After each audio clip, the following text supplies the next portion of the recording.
It's the weekend again, you know what we do, upcoming Steam games, let's get it started. First game of the week is a game called Ratopia. New game with combined genre of strategic survival sandbox and city building simulation. Enjoy the simulation with vast world to adventure with a great number of contents. Okay, English is not their first language, got it. Build your own economical system to sustain your ideal city of Ratopia. It definitely has character. Let's see some actual game. Was that a well, I guess that's a rat, but yeah. Let's see some gameplay. Here is the gameplay trailer.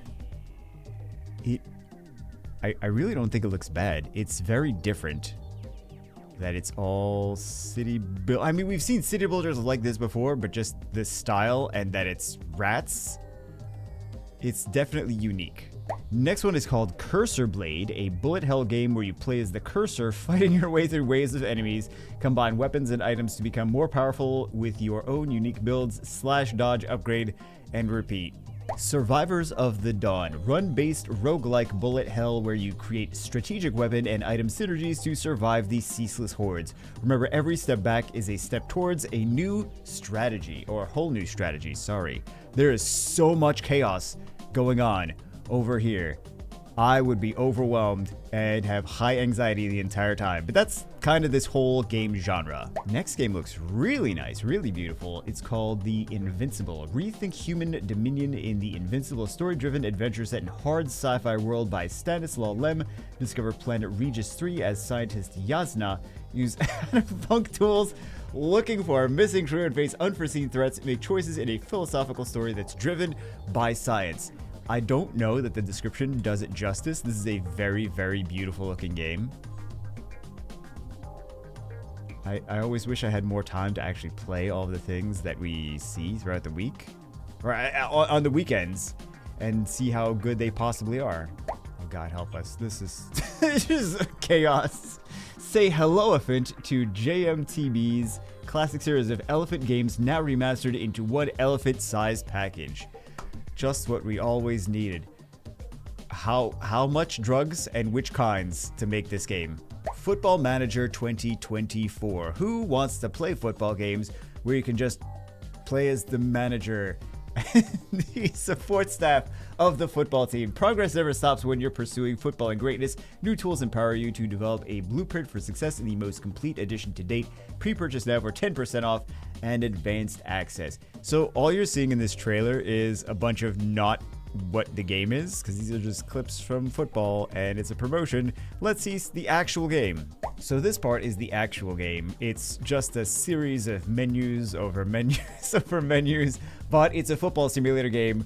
That's just, the whole genre is like this. This next one is also all screenshots. This is Hans. This is the chaotic one. I mentioned this in the other channel, in the other video of some kind.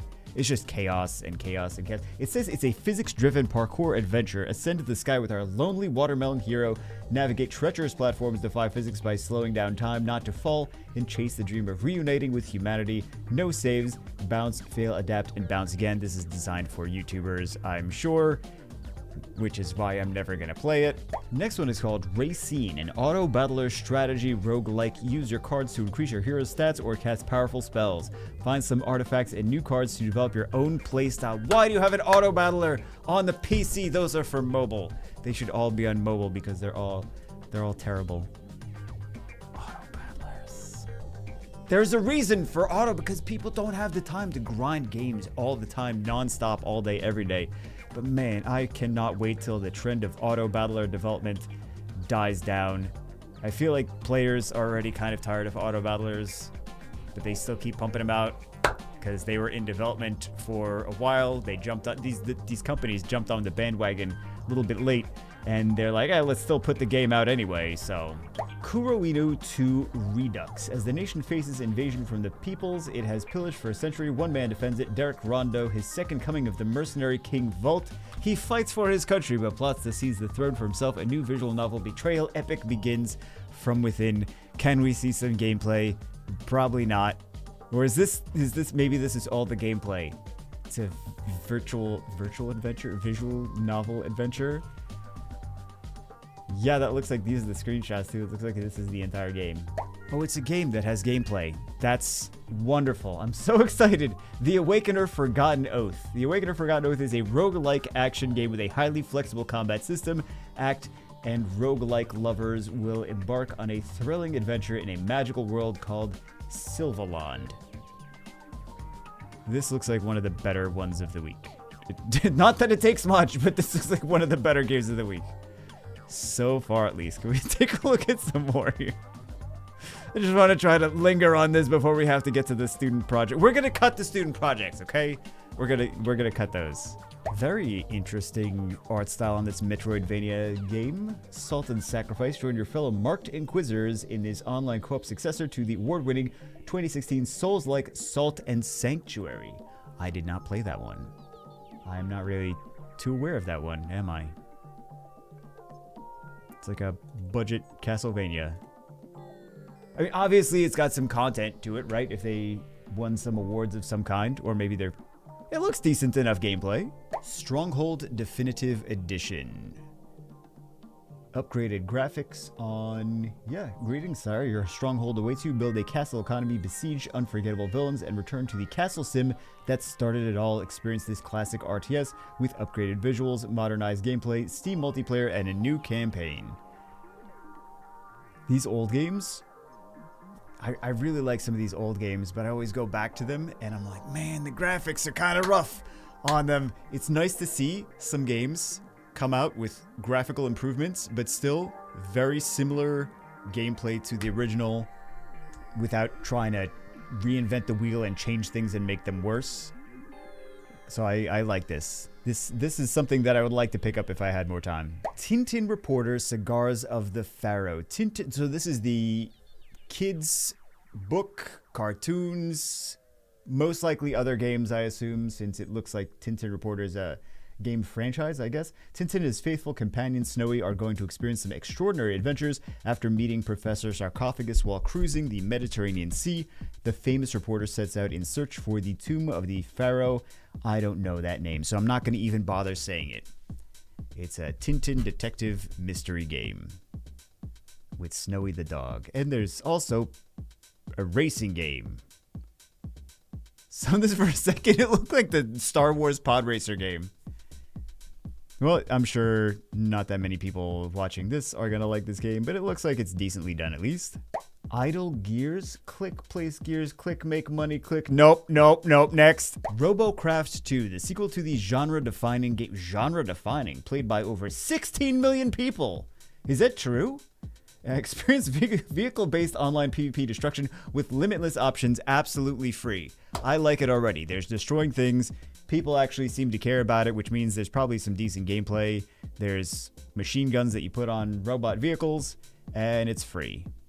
Wait, how much of the microtransactions is the real question? It seems like it might. The developer is called Free Jam. It looks like people like their games for the most part. Okay. Nerea the Gold Project. Venture into a frenetic Metroidvania and take part in a fight between divinities where you will have to choose between corrupting gold and purifying light to achieve your ends. Cat Express. Oh god. Oh, okay. Cat Express is a relaxing and healing game that combines running, fishing, and collection gameplay. In the game, you can play as a cat to complete express delivery tasks and earn coins to buy various furniture to decorate your cat house. In your free time, you can also go fishing to relax. You know what? I'm just gonna get this game. I'm gonna spend the entire week playing this. This is the best game that came out this week. I don't need to see anything else. Uncharted Ocean 2. Time to set sail. This is destined to be a journey full of opportunities. Open new trade routes, accumulate fortunes, and establish a maritime empire of your own. It's also a dangerous journey. You must defeat the evil pirates and other mystical dangers the ocean offers to a captain. This is MapleStory meets One Piece. Did I get it? Looks like it. Messy Up, a cute multiplayer game where pets destroy homes to grab the owner's attention. Due to the owner's busy schedule, they lack time for their pets. Players control the pets or play as the owner to catch them in this delightful, mischief-filled game. Should be a Nintendo Switch game. It probably is a Nintendo Switch game as well. Cute idea, interesting gameplay strategy. There are some people that would really, really like this. Playtown, a horror game set in a kids' dinosaur-themed indoor playground. Roam the kids' play areas, pipelands, and ball pits to uncover and find your daughter's necklace while unraveling the mystery surrounding the once happy place. Remember, you are not alone. This is designed specifically for Markiplier and Jacksepticeye to play on YouTube. Is it not? It's creepy. I'm not making it go black. That's part of the trailer. Chess Exerciser. Become a better chess player with learning by repetition. Exercise from 3,000 plus opening lines and discover their best continuation. Learn tactics from millions of puzzles split into 38 categories and 11 difficulty levels. Master 18,000 plus endgame positions sorted by category and difficulty. This seems very robust, yet graphically very simple. That should wrap it up for this week. There's more games, but they're really, really bad. Hope you guys enjoyed it. Hope you guys have a great weekend. I will see you as always in the next one.